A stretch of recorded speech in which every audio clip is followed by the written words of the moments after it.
ভারত মহাসাগরের একটি দ্বীপরাষ্ট্র শ্রীলঙ্কা। বৌদ্ধ সংখ্যাগরিষ্ঠ দেশটির মোট জনসংখ্যার মাত্র 10% মুসলমান। কথিত আছে হজরত আদম আলাইহিসসালাম পৃথিবীতে সর্বপ্রথম পা রাখেন শ্রীলঙ্কার পাহাড়ে। দেশটিতে পবিত্র মাহে রমজান আসে সিয়াম সাধনা ও ধর্মীয় সম্প্রীতির বার্তা নিয়ে।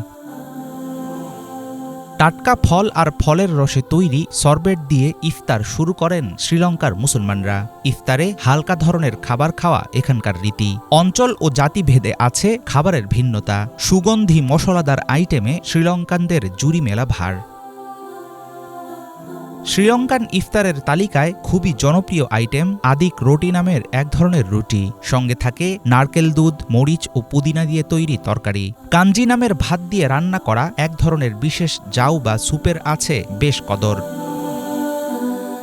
ইফতারের পর আছে রাইস কেক, পোড়ানো নারকেল ও মধু দিয়ে তৈরি পানিপল, দোসা, ইডলি, মুরুক্কু খাওয়ার প্রচলন। কেসারি, কোকিস ও আলুয়ার মতো পদ শ্রীলঙ্কান টেবিলের প্রিয় খাবার।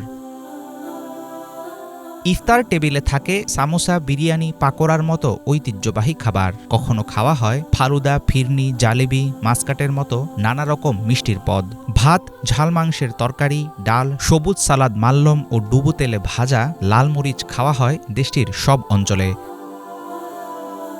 মাগরিব নামাজের পর স্থানীয়রা ব্যস্ত হয়ে পড়েন কোরআন তেলাওয়াতে। মসজিদগুলোতে রমজানে থাকে নারীদের নামাজ আদায়ের জন্য আলাদা ব্যবস্থা। পুরো মাস জুড়ে মসজিদগুলো ভরে থাকে মুসল্লিদের পদচারণায়।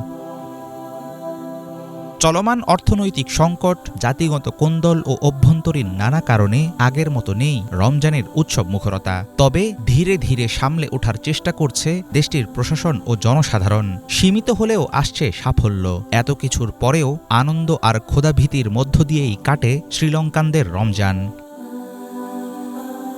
হাফিজুল ইসলাম, বাংলা ভিশন।